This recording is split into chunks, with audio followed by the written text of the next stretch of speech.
జాగ్రత్తగా దేవుని యొక్క మాటలు వినండి. ముగ్గురిని పిలుచుకున్నాడు. ముగ్గురికి కూడా ఒకనికి 5, ఒకనికి 2, మరొకనికి 1 ఇచ్చాడు దేవుడు. ఏందవి ఇచ్చింది? ఏంటిది? తలాంతులు. దేవునికి మహిమ కలుగును గాక. ఇక్కడ ప్రాముఖ్యమైన విషయం ఏంటిదనంటే, వారిని ఎవరు పిలుచుకున్నారు? హల్లెలూయా. దేవుడు పిలుచుకున్నాడు. స్వయంగా దేవుడే ఆ యొక్క వ్యక్తుల్ని పిలుచుకున్నారు. వారు అంధకారములో ఉన్నారు, వారు అవినీతిలో ఉన్నారు, వారు పాపములో ఉన్నారు, శాపములో ఉన్నారు, వారు వ్యర్థమైన ఆరాధనలో ఉన్నారు, వ్యర్థమైనటువంటి బ్రతుకుతూ ఉన్నారు. వారిని దేవుడు పిలుచుకున్నాడు. దేవునికి మహిమ కలుగును గాక. అందుకని బైబిల్లో రాయబడినటువంటి మాట, చీకటిలో నుంచి ఆశ్చర్యకరమైనటువంటి వెలుగులోనికి పిలుచుకున్నటువంటి దేవుడు అని రాయబడి ఉన్నది. చీకటిలో నుంచి మామూలు వెలుగు కాదు, ఆశ్చర్యకరమైనటువంటి వెలుగులోనికి పిలుచుకున్నాడు దేవుడు. ఈ వ్యక్తులను కూడా చీకటిలో నుంచి ఆశ్చర్యకరమైనటువంటి వెలుగులోనికి పిలుచుకున్నాడు. ప్రియమైన దేవుని పిల్లలారా, ఈరోజు ప్రపంచ వ్యాప్తంగా మనం చూస్తున్నట్లయితే, అబ్జర్వేషన్ చేస్తూ ఉన్నట్లయితే, గమనిస్తూ ఉన్నట్లయితే, ఎంతో మంది చీకట్లో, లోకంలో, పాపంలో బ్రతికినటువంటి వారిని దేవుడు ఏదో ఒక రకంగా దర్శించి వెలుగులోనికి పిలుచుకున్నాడు. మనం బైబిల్నే చూసినట్లయితే, దమస్కు ప్రాంతంలో ఒక వ్యక్తిని, ఒక మహానుభావుణ్ణి దేవుడు దర్శిస్తాడు. తన ఆశ్చర్యకరమైనటువంటి వెలుగుతో దర్శిస్తాడు. ఏ వ్యక్తినో చెప్పండి, మీరు గుర్తుందా? సౌలుగా ఉన్నప్పుడు అనేక మందిని చిత్రహింసలు పెడతా ఉన్నాడు. తనకున్నటువంటి జ్ఞానాన్ని బట్టి, తనకున్న అహంకారాన్ని బట్టి, అందాన్ని బట్టి ఇరుగిపోతా ఉన్నాడు. కానీ ఆ వ్యక్తిని దేవాది దేవుడు దమస్కు ప్రాంతములో ఆ మూల మీద వెలుగుగా, ఒక వెలుగుగా, అద్భుతమైన వెలుగుగా దర్శించినప్పుడు తన నేత్రాలు కనిపించలేదు. 3 రోజులు గుడ్డితనంగా ఉన్నాడు. ప్రియమైన దేవుని పిల్లలారా, అంత వెలుగుతో దర్శించి ఉన్నాడు దేవుడు. ఈరోజు చీకట్లో ఉన్న ప్రతి ఒక్కరిని కూడా వెలిగించగలిగేటువంటి దేవుడు ఎవరైనా ఉన్నారు అని అంటే అది కేవలం యేసుక్రీస్తు వారు మాత్రమే. దేవునికి మహిమ కలుగును గాక. నేను వెలుగుని, ఏలుగు అంటున్నాడు. నేను నిజమైనటువంటి వెలుగుని, నేను లోకంలోనికి వచ్చి ఉన్నాను. కానీ కొందరు అర్థం చేసుకోవటం లేదట. కొందరు అర్థం చేసుకోవటం లేదట. అర్థం చేసుకునే వాళ్ళు వెలుగులో ఉండి ఒక నక్షత్రాల వలె ప్రకాశవంతమానముగా ఉంటారు. ప్రియమైన దేవుని పిల్లలారా, ఎవరికైతే అర్థం కాలేదో వారు ఇంకా చీకట్లోనే అణిగి నలిగి మరిగి ఉంటున్నారు. ప్రియమైన దేవుని పిల్లలారా, అయితే జ్ఞాపకం చేసుకోండి, దేవుడే స్వయంగా పిలుచుకున్నాడు. దేవుడే స్వయంగా స్వరమెత్తి వారిని అడిగాడు. దేవుడే స్వయంగా వారికి ఇచ్చి ఉన్నాడు. హల్లెలూయా. వాళ్ళకి ఇచ్చినటువంటి ఆ వరాల్ని వారు ఏ రకంగా ఉపయోగించుకున్నారో, ఏ రకంగా కొంతమంది ఘనతలు మెప్పులు పొందారో, ఏ రకంగా కొంతమంది తిట్టబడ్డారో దేవుడి ద్వారా మనం నేర్చుకున్నాం. ప్రియమైన దేవుని పిల్లలారా, దేవుడు పిలవటమే కాదు, దేవుడు ఇస్తాడు కూడా. హల్లెలూయా. దేవుడు పిలవటమే ఒక ఎత్తు అయితే, పిలిచిన వారికి ధారాళంగా ఇవ్వగలిగినటువంటి దేవుడు. అది ఆహారం విషయంలో ఇవ్వగలుగుతాడు, వస్త్రాల విషయంలో ఇవ్వగలుగుతాడు, ఆ ఇంటి విషయంలో ఇవ్వగలుగుతాడు, మంచి ఆత్మ వరాల్లో విషయంలో కూడా అడిగితే పొందుకోగలుగుతామని బైబిల్లో రాయబడినటువంటి మాటలు ఉన్నాయి. ప్రియమైన దేవుని పిల్లలారా, ఒక పేద ఎదవరాలు వస్తున్నప్పుడు అడక్క ముందు కూడా తన కుమారుని లేపినటువంటి దేవుడు. అక్క చెల్లెలు అడిగారు, దేవా నువ్వేడే ఉంటే మా తమ్ముడు అలా చనిపోయేవాడు కాదు అన్నప్పుడు వారి ఆలోచనలు కూడా అర్థం చేసుకుని దేవుడు సమాధి దగ్గరికి వెళ్ళి సమాధిలో ఉన్నటువంటి లాజరుని పిలిచాడు దేవుడు. హల్లెలూయా. అడిగినా ఇస్తాడు, అడగక ముందు కూడా ఇవ్వగలిగేటువంటి దేవుడు ఈయన. ఈరోజు మనందరం అడుగుతున్నావా? గాలి నాకు కావాలని నీళ్ళని అడుగుతా ఉన్నామా? అడగట్లేదు. ప్రియమైన దేవుని పిల్లలారా, అయినప్పటికీ ధారాళంగా ఇస్తా ఉన్నాడు దేవుడు. అయితే ఇప్పుడు మనకు ఎంత కృతజ్ఞత ఉండాలండి. ఇక్కడ జరిగిన సిచ్యువేషన్ అదే, ఇక్కడ జరిగిన సందర్భం అదే. పిలిచి దేవుడు వరాలు ఇస్తే వారు కొంతమంది ఉపయోగించుకున్నారు, కొంతమంది ఉపయోగించుకోలేదు. చెడ్డోడు ఎవడు, మంచోడు ఎవడు, ధ్యానం చేద్దాం ప్రియమైన దేవుని పిల్లలారా. అక్కడ 25:16 వచనములో వారు ఏం చేసేవాళ్ళంటే ఆ వ్యాపారము చేసేటువంటి వారు. ప్రియమైన దేవుని పిల్లలారా, రాయబడి ఉన్నది అక్కడ మాట. ఏం చేస్తున్నారు వాళ్ళు? మీ అందరికీ తెలుసు, వ్యాపారం చేయటం అంటే అది కష్టమైన పనే లేదా సులభమైన పనే? చాలా కష్టమైనటువంటి పని. ఫర్ ఎగ్జాంపుల్, నువ్వు ఒక వ్యాపారం చేస్తా ఉన్నావు. ఈ సీజన్ ఏముంటది? కూరగాయల వ్యాపారం చేస్తా ఉన్నావు. నువ్వు కూరగాయల వ్యాపారం చేయాలంటే ఎక్కడ పోవాలి? నీవు పెద్ద మార్కెట్ కాడికైనా వెళ్ళాలి, లేదా మన రైతులు ఉన్నారు కదా, అశోక్ గారు లాంటి వాళ్ళ రైతు, వాళ్ళ తోటకాడికైనా వెళ్ళాలి. చిక్కుడుకాయలు కొనాలి, లేదా వంకాయలు కొనాలి, లేదా టమాటాలు కొనాలి. ఇవన్నీ కొనుక్కొని నువ్వు ఎక్కడికి రావాలి? నువ్వు ఎక్కడైతే షాపు ఏర్పాటు చేసుకున్నావు ఆ షాపు యొద్దకే రావాలి. అందుట్లో మంచి గ్రేడ్ చేయాలి, పుచ్చులు గ్రేడ్ చేయాలి, పెద్ద గ్రేడ్ చేయాలి, చిన్న గ్రేడ్ చేయాలి, కొంచెం నీట్గా ఉన్న గ్రేడ్ చేయాలి. అదంతా సుఖమా కష్టమా? చాలా కష్టతరం అండి, చాలా కష్టతరం. ప్రియమైన దేవుని పిల్లలారా, జ్ఞాపకం చేసుకోవాలి, వారు అలాగ కష్టపడతా ఉన్నారు. వారికి ఇచ్చినటువంటి తలాంతులను బట్టి కష్టపడాలి. తలాంతులు బట్టి మనం శ్రమ పడాలి ఖచ్చితంగా. చాలా మనలో కొంతమందికి పాటలు పాడేటువంటి వరం ఉన్నదా లేదా? ఒప్పుకుంటారా లేదా? నువ్వు పాట నేర్చుకుంటూ ఉండాలా? అదే పాట 5-10 సార్లు పాడాలా? నువ్వు అదే పాట 5-10 సార్లు పాడుతా ఉన్నావంటే నువ్వు కష్టపడట్లేదు ఆత్మీయత జీవితంలో. నీకు ఇచ్చిన వరాన్ని నువ్వు ఉపయోగించుకోవటం లేదు ప్రభు కొరకు. ప్రియమైన దేవుని పిల్లలారా, మనలో కొంతమందికి ప్రార్థన చేసేటువంటి వరం ఉన్నది. ఈ వరాన్ని ఉపయోగించుకోవాలా, అలాగనే ఉంచుకోవాలా? అది ఎవరికి లేదు. దేవుడు నీకు ఇచ్చిన గొప్ప భాగ్యము. ఆ ప్రార్థన నీ ద్వారా కొన్ని అద్భుతాలు జరిగాయి ఉన్నాయి. సంఘంలో జరిగాయి ఉన్నవి, సమాజంలో జరిగాయి ఉన్నవి, అదే సేమ్ టైం నీ కుటుంబంలో జరిగేది కూడా ఉన్నది. అట్లాంటప్పుడు నీకున్న వరం ఏం చేయాలి? నువ్వు ఒక మహానుభావుడు తల్లి అన్నగారు అయితే ఎక్కడ ప్రార్థన చేసుకున్నారు? మందిరములోనే ఉంటూ, మందిరములోనే గడుపుతూ, మందిరములోనే తన జీవితాన్ని ముగించింది. ప్రియమైన దేవుని పిల్లలారా, అన్నాలు 2 ఉన్నారు. గర్భఫలం కోసం శీలోహు ప్రార్థన మందిరానికి పోయినటువంటి ఒక అన్న ఉన్నారు. యెరూషలేము ప్రాంతంలో మందిరంలోనే జీవిస్తూ, మందిరంలోనే బ్రతుకుతూ, మందిరంలోనే తన యొక్క జీవితాన్ని ముగించినటువంటి అన్న ఉన్నారు. తనకున్న వరం ఏం చేసిందట? మీ అందరికి తెలుసు, సంసోను తెలుసు. తల్లి కడుపులో ఉన్నప్పుడే నాజీరు చేయబడ్డాడు, అభిషేకించబడ్డాడు. ఎందుకు దేవుడు ఆ విధమైనటువంటి పవరు, ఆ విధమైన అభిషేకము, ఆ విధమైనటువంటి వరం ఇచ్చాడంటే శత్రువులు అయినటువంటి ఫిలిస్తీన్లను అంతం చేయడానికి ఇచ్చాడు దేవుడు. ఆయనకు ఒక గొప్ప వరం. ఎవడికి అర్థం కాకోకుండా తన ప్రాణము తన ఎంటికలలో పెట్టాడు దేవుడు. తను పుట్టింది మొదలుకొని ఎప్పుడు కూడా మంగళసాపుకి వెళ్ళి కత్తిరించుకున్న దాఖనాలు లేవు. ఎందుకని? తన ఎంటికలలోనే తన ప్రాణం ఉన్నది కాబట్టి. అట్లాంటి మహానుభావుడు ఇదిగో తొడల మీద తుంటలను పలగొట్టినటువంటి వాడు.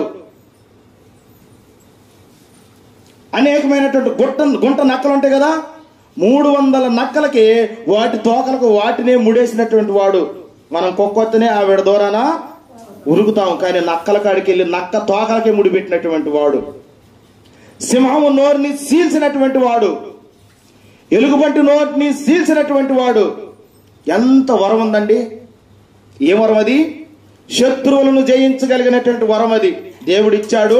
నాయనా, నువ్వు శత్రువులను గెలువు, నీ ప్రజలను నువ్వు కాపాడుకొని ఆయనకు ఒక భారము బాధ్యత దేవుడు అప్పచెప్పితే కొన్ని రోజులైనాక ఆయన లోకంలో పడిపోయాడు. ప్రియులారా, కొన్ని రోజులైనాక చూడరాని దృశ్యాలు చూసి లోకంలో పడిపోయాడు. కొన్ని రోజులైనాక తనకున్నటువంటి బలం వెళ్ళిపోయింది. ఎవరు కట్ చేశారు? శత్రువులు వచ్చి ఎంటికల్ని కట్ చేశారు. అప్పుడు ఏం చేస్తుంది ఈయన? ఏం చేస్తారు చెప్పండి? బైబిల్ చదువుతున్నారా? చదవరు. దాయండి, బైబిల్ చదవండి. ఆయన ఒక అమ్మాయి కవిగిట్లో పండుకొని ఆమె జో అని పాట పాడుతూ ఉంటుంటే మనోడు చక్కగా నిద్రపోతున్నాడు. కానీ మనోడు ఉండాల్సింది ఎక్కడ? శత్రువుల మధ్యలో ఉండాలి. మనోడు ఉండాల్సింది ఎక్కడ? గౌని యొద్ద ఉండాల్సినటువంటి వాడుగా ఉన్నాడు. మనోడు ఉండాల్సింది ఎక్కడ అంటే ఎక్కడ అవినీతి జరుగుతుందో అక్కడికి వెళ్ళి యుద్ధం చేయాల్సినటువంటి వాడు. ఒక అమ్మాయిని చూసిండు, లవ్లో పడిపోయిండు, అమ్మాయి కవిగిట్లో పడిపోయాడు. ఆమెను 3 సార్లు కూడా వాళ్ళు వచ్చి బతులాడారు. ఆతగాడు ప్రాణం ఎక్కడుందో చెప్పమ్మా, నీకు తులమో ఫలమో ఇస్తాం అన్నారు. లేదు లేదు అని ఆయన అడిగినప్పుడు అక్కడ బైబిల్లో రాయబడిన మాట ప్రాణం పోయేంతగా ఇసికించిందట. నిజమండి, అద్భుతమైన మాట. ప్రాణం పోయేంతగా ఇసికించిందట. భార్య అయితే ఒక మాట చెప్పితే వినేదేమో, కాబోయే భార్య అయితే అర్థం చేసుకోలేదేమో. ఈమె భార్య కాదు, కాబోయే భార్య కాదు. ఏమ తప్పిదములు చేస్తున్న ఒక స్త్రీ. చివరికి ఆమె మాటలో విన్నాడు, చికాకు లేచి నా ప్రాణము నా ఇంటికల్లో ఉన్నదని చెప్పాడు. శత్రువులకి ఎమ్మటే ఇన్ఫర్మేషన్ వెళ్ళిపోయింది. వారు వచ్చి చక్కగా మంగళకైతే తీసుకొని వచ్చి కట్ చేశారు. తెల్లారే లేచాడు. అదిగో పులి, ఇదిగో తోక అని ఒకడు కొడుతుంటే ఈయన చెయ్యలేకట్లే. ఎందుకని? బలమంతా పోయింది. ప్రియులారా, ఈరోజు నీకు ఇచ్చిన ఆత్మీయ బలాన్ని ఉంచుకున్నావా, లేకపోతే లోకంలో ఎక్కడన్నా పోగొట్టుకున్నావా? పోవటానికి చాలా పరిస్థితులు ఉన్నాయి ప్రియులారా, కోల్పోవటానికి చాలా పరిస్థితులు ఉన్నాయి. కానీ మనం ఎక్కడ పోగొట్టుకోవద్దు. ఎందుకంటే మనతో దేవుడి పని ఉంది. నేను మరలా చెబుతూ ఉన్నాను, ఇక్కడ కూర్చున్న ప్రతి ఒక్కరితో దేవుడి పని ఉంది కనుకనే మిమ్మల్ని ఆకర్షించాడు. అంటే ఏం చెప్పాడు అక్కడ? లెక్క చెప్పాడు. అవునా? 5 ఇంకొక 5 10 అని ఏం చెప్తారు మనం లెక్కలో? అంటే ఇప్పుడు దేవుడు ఎవరాట? లెక్కలు అడిగే దేవుడు. దేవునికి స్తోత్రం. దేవుడు లెక్కలు అడుగుతాడు. ఒకడినైతే లెక్క అడిగి ఆన్ ద స్పాట్ అక్కడికక్కడే వాడి జీవితాన్ని చాప్టర్ని క్లోజ్ చేశాడు. దానియేలు గ్రంథంలో మందిరం జోలికి పోయాడు, మందిరంలో ఉన్నటువంటి ఉపకరణాల జోలికి పోయాడు, దేవుడు జోలికి పోయాడు. ఆ రాత్రి అక్కడ ఎంజాయ్ చేస్తా ఉంటుంటే చెయ్యి వచ్చి రాస్తా ఉన్నది. లెక్క చూస్తే ఏమి లేదు. తర్వాత మనోడు అతుడైపోయి ఉన్నాడు అని బైబిల్లో రాయబడింది. దేవుడు లెక్క చూస్తాడు. ప్రియమైన దేవుని పిల్లలారా, లెక్క చూసినప్పుడు మన ప్రవర్తన, మన లెక్క ఎలా ఉన్నది? మీరందరూ కూలీలకు వెళ్తారు కదా, పత్తి సీజన్లో పత్తికి వెళ్తారు, మిరపకాయల సీజన్లో మిరపకాయలకు వెళ్తారు. మీరందరూ చక్కగా నేను చేసిన లెక్కలు చాలా ఉన్నాయి, నోట్స్లో రాసుకుంటారు. రాసుకొని వారానికో లేదా 10 రోజులకో లెక్కలో చూస్తారు. పుసుక్కున ఎవరి అయినా ఒక 10 కిలోలు తక్కువ బండి అనుకో, ఆ రైతు పని అయినట్టేగా. ఆ రైతు పని. మా అమ్మ అయితే నా సెల్లుతోనే ఆ రైతుకి ఫోన్ చేపించి అడుగయ్య గారు అంటే అడిగిన లెక్కలు నేను చేసి వాట్సాప్లో కూడా పంపించా. ఒక లెక్క తప్పు వస్తే మనం ఎంతగా వేదన చెందుతాము, ఎంతగా బాధపడతాము, ఎంతగా దుఃఖిస్తాము. అయ్యో నా శ్రమే అని మనకు ఒక ఫీలింగ్ ఉంటది కదా. అలాగనే దేవుడు మనకిచ్చే విషయంలో కూడా లెక్క అడుగుతాడు. ఆయన ఇచ్చేది మామూలు కాదు, ఆయన ఇచ్చేది ఆయన అభిషేకమే. హల్లెలూయా. ప్రియమైనటువంటి దేవుని పిల్లలారా, జ్ఞాపకం చేసుకోండి. ఇక్కడ మనం చూసుకున్నట్లయితే మొదటి వాడేమో 5 తీసుకున్నాడు, 5 అప్పచెప్పినాడు. వాడిని ఏమన్నాడు చూడండి, ఆ మాట చదవండి. 21 నుంచి 23 వరకు చదవండి. అతని యజమానుడు, బడా నమ్మకమైన మంచి దాసుడా, నీవి కొంచెంలో నమ్మకముగా ఉంటివి, నిన్ను అనేకమైన వాటి మీద నియమించేదను, యజమానుని సంతోషంలో పాలు పొందమని అతనితో చెప్పాను. దేవునికి స్తోత్రం. పాలు పొందటం అనే దానికి పైన తల మీద 2 అనే కేసు ఉంది, కింద చదవండి. ప్రవేశించమని. ఎక్కడ ప్రవేశించమని? పరలోక రాజ్యం. హల్లెలూయా. ఈరోజు అంశం ఏంది మంది? పరలోక ప్రయాణంలో నువ్వు మంచోడువా చెడ్డోడువా? ఇప్పుడు ఈ అబ్బాయికి ఏం దొరికింది? ఈ వ్యక్తికి, దాసుడికి ఏం దొరికింది? ప్రవేశం దొరికింది. హల్లెలూయా. అంటే ప్రవేశించాడు అని అంటే మంచోడా చెడ్డోడా? మంచోడు. దేవుడే అంటున్నాడు, నువ్వు ఈ కొంచెములో నమ్మకంగా ఉన్నావు. ఈ గింత జీవితములో, ఈ రెప్పపాటున జీవితములో, ఈ నీటి బుడగ లాంటి జీవితంలో, ఈ ఎండిపోయేటువంటి గడ్డి జీవితంలో మనం దేవుని విషయంలో నమ్మకంగా ఉండాలి ప్రియులారా. అందుకని మహానుభావుడు మోషేని ఇలాగ అంటున్నాడు దేవుడు, నా ఇల్లంతట్లో నమ్మకమైనటువంటి వాడు మోషే అంటున్నాడు. ప్రియమైన దేవుని పిల్లలారా, ఈరోజు మనకు ఉందంటారా నమ్మకం? ఈ కొద్దిపాటి జీవితంలో నమ్మకాన్ని ఉంచుకోవాలి. ఏ క్షణమో తెలియదు, ఏ గడియో తెలియదు, ఏ గంటో తెలియదు, ఏ వారమో, ఏ రోజో, ఏ నెలో, ఏ సంవత్సరమో తెలియదు ప్రియమైన దేవుని పిల్లలారా. కానీ మనకున్న భక్తి జీవితంలో నమ్మకంగా ఉండాలని బైబిల్ చెబుతా ఉన్నది. స్వయంగా దేవుడు అంటున్నాడు, ఈ కొంచెంలో అన్నాడు, చాలా కొంచెంలో అన్నాడా? ఈ కొంచెంలో అన్నాడా? ఈ కొంచెంలో అంటే నీ జీవితం కొద్దిపాటిదే, నీ జీవితం కొద్దిపాటిదే. ఈ కొంచెములో నమ్మకంగా ఉన్నావు. మనకిచ్చినటువంటి ఆయుస్ని, ఆరోగ్యాన్ని బట్టి ఈ కొంచెంలో నమ్మకంగా ఉండాలి. బలా మంచి నమ్మకమైన దాసుడా. హల్లెలూయా. అదే క్వాలిటీస్, అదే క్వాలిఫికేషన్ రెండో వ్యక్తి కూడా అనుభవించాడు. రెండో వ్యక్తి కూడా వచ్చింది, అదే పేరు వచ్చింది. భలే నమ్మకమైన దాసుడా, ఈ కొంచెంలో నువ్వు నమ్మకంగా ఉన్నావు. వీళ్ళిద్దరు ఓకే, వీళ్ళిద్దరూ నాకు ఇష్టమైనారు, వీళ్ళిద్దరులాగా ఉండాలనుకుంటున్నాను నేను బైబిల్ చదివేటప్పుడు. దేవునికి స్తోత్రం. ఒక ఆయనేమో 5 ఇస్తే 2, 5 ఇస్తే 10 చూపించాడు. ఇంకొక ఆయన 2 ఇస్తే 4 చూపించాడు. ప్రియులారా, జ్ఞాపకం చేసుకోవాలి, మనకిచ్చిన వరము మనకు తెలుసు. మనకిచ్చిన వరము మనకు తెలుసు. అయితే మనము డబల్ చూపిస్తున్నామా లేదా? మనకిచ్చిన వరాన్ని బట్టి దేవుడి సన్నిధిలో డబల్ చూపించాలి. మీకు ఒక చిన్న ఉదాహరణ చెప్తా ఉన్నాను. మనందరం కూడా స్కూల్కి వెళ్ళినటువంటి బ్యాచే. మేడం గారు ఒక హోంవర్క్ చేయమన్నారు, మనం ఇంకోటి కూడా చేసుకొని పోయాము. మేడం గారు హ్యాపీ ఫీల్ అవుతారా, తిడతారా? మేడం గారు చెప్పారు, ఆ 2 ఎక్కము 3 ఎక్కము 4 5 ఎక్కాల వరకు రాసుకొని రా నాయన అని చెప్పారు. మనమేమో మనకున్న జ్ఞానాన్ని బట్టి 10వ ఎక్కం వరకు కూడా రాసుకొని పోయాం. ఇప్పుడు మేడం గారు కొడతారా, తిడతారా, సంతోషిస్తారా? సంతోషిస్తారు. ఎందుకని? రిజల్ట్ చూపించాడు అక్కడ. రిజల్ట్ అదే విషయాన్ని దేవుడు కోరుకుంటున్నాడు. హల్లెలూయా. నేను ఇచ్చినటువంటి 5 తలాంతులు అన్నగా అది ప్రేమ, సంతోషము, ఆనందము, నెమ్మది. ప్రియమైన దేవుని పిల్లలారా, దయ, కరుణ, జాలి ఇవన్నీ కూడా దేవుని ఇచ్చినటువంటి వరాలై ఉన్నవి మన జీవితంలో. వీటికి డబల్ మనం చూపించాలి. మహానుభావులు మదర్ తెరేసా గారు చూపించారండి. హల్లెలూయా. మహానుభావురాలు ఎవరు? మదర్ తెరేసా గారు చూపించారు. తన ప్రవర్తనలో చూపించింది, తనకున్నటువంటి ప్రేమలో చూపించింది, కుష్టి రోగుల మధ్య సేవ చేస్తూ కూడా చూపించింది. దేవుడు ఆమెను అంటాడు, బల నమ్మకమైన దాసురాల. హల్లెలూయా. రెండో వ్యక్తి సాధు సుందర్ సింగ్ అని మీ అందరికీ తెలుసు. ఆయన కూడా చూపించాడు. ఆయన ఆ గ్రామంలో వస్తుంటే యేసయ్య వస్తున్నాడు అన్నారు చాలా మంది. ఎంత ధన్యత అండి. హల్లెలూయా. ఉందా మనకు వరాలు? వరాలు ఉండాలి ప్రియులారా. ఆ ఇద్దరు విషయంలో చాలా గొప్ప కార్యము జరిగింది. 24వ వచనము చూడండి అమ్మా. ఒక్క తలంతు తీసుకున్నవాడు వచ్చి, అయ్యా విత్తన చోట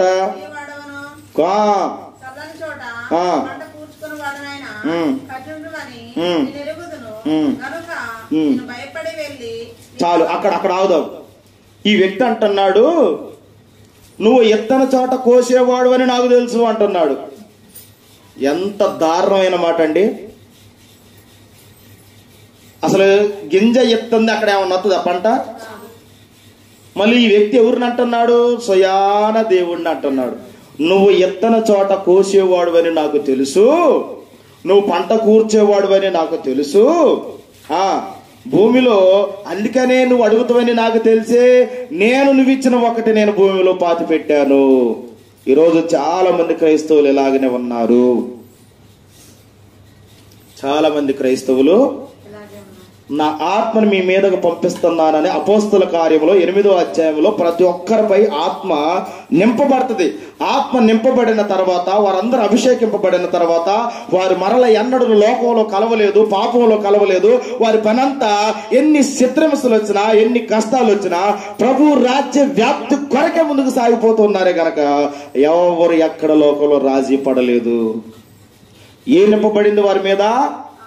ఆత్మ నింపబడింది. ప్రియమైన దేవుని పిల్లలారా, ఈరోజు మనకిచ్చిన ఆత్మ వరాన్ని బట్టి, లేదా ఆత్మ నింపుదలను బట్టి, లేదా అభిషేకమును బట్టి, లేదా వరమును బట్టి మనం దేవుడిని ఎంతగా మహిమపరుస్తా ఉన్నాము.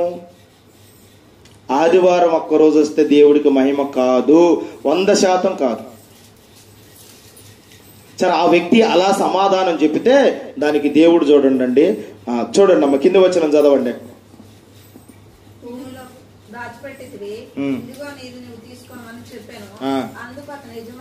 యజమాను అంటున్నాడు. యజమానుడు అనగా దేవుడు అంటున్నాడు. వాడిని చూసి, ఇక్కడ ఆగండి, ఏందట? సోమరివైన తిట్ట మెప్ప. తిట్టేనా? ఇప్పటికీ మీకు అర్థమై ఉండాలి, వీడికి పరలోకం లేదు. ఇప్పటికే మీ మైండ్ లో ఆలోచన పడి ఉంటుంది, వీడికి పరలోకం లేకపోతే నరలోకం కాదు, నరకం. నరకమేనా? చుక్కలు చూసిన పట్టపగలు ఈ వ్యక్తి. మనం కూడా చుక్కలు చూద్దామా? ప్రభువుని చూద్దామా? ప్రభువుని చూద్దామా? సోమరివాడు అని తిట్టాడు ఫస్ట్. ఈరోజు మనందరం కూడా సోమరిగా ఉండొద్దు. సామెతల్లో చాలా మంచి మాటలు ఉన్నాయి. ఒకరోజు వాక్యాన్ని కూడా చెప్పాను. సోమరివాడు చేను ఎవరు దాటిపోతున్నారు? దేవుడు దాటిపోతున్నాడు. ఎందుకని? దేవుడు వచ్చే సమయంలో అందరూ వారి పంటల పొలాల కాడ కూర్చొని యేసయ్య మా సేను కాడికి వచ్చి మమ్మల్ని ఆశీర్వదించారు అందరూ ప్రార్థన చేసుకుంటుంటే ఈ సోమరివాడు కంది చెట్టు కింద నిద్రపోతా ఉన్నాడు. అప్పుడు దేవుడు అనుకున్నాడు, ఈడు నిద్రపోతూ ఈడు దేనికి పనికిరాడు, ఈయన్ని నేను బ్లెస్ చెయ్యా అని సోమరివాడు చేను దాటిపోయాడు. దేవుడు సోమరివాడు ఆశించును గాని ఏమీ పొందుకోడు. సోమరవాడు భక్తిపరుడా భక్తిహీనుడా? కనుక ప్రియులారా, ఒక వారం అదే మెసేజ్ ఇచ్చాను. మరి మీ మనసులో ఉన్నాయో లేవో, ఉండోలేండి. అక్కడ రెండో మాట మనం చూసి ఉన్నట్లయితే చెడ్డదాసుడా అంటున్నాడు. ఏంటమ్మా? వాడు సోమరివాడు, తర్వాత చెడ్డదాసు. ఇప్పుడు చర్చికి వచ్చేటోళ్ళు సోమరులుగా ఉండాలా? చెప్పండి అమ్మా. కొంతమంది వస్తే అసలుగా మళ్ళీ పోయేటప్పుడు లేచిపోతారు. కుర్చీ తీరో, మ్యాట్ తీరో, పట్టా తీరో, ఏం తీరో. చెడ్డదాసుడా అని దేవుడు అన్నాడు. చెడ్డదాసుడా, చెడ్డ విశ్వాసి అని దేవుడు అంటున్నాడు. ప్రియమైన దేవుని పిల్లలారా, తర్వాత చూడండి.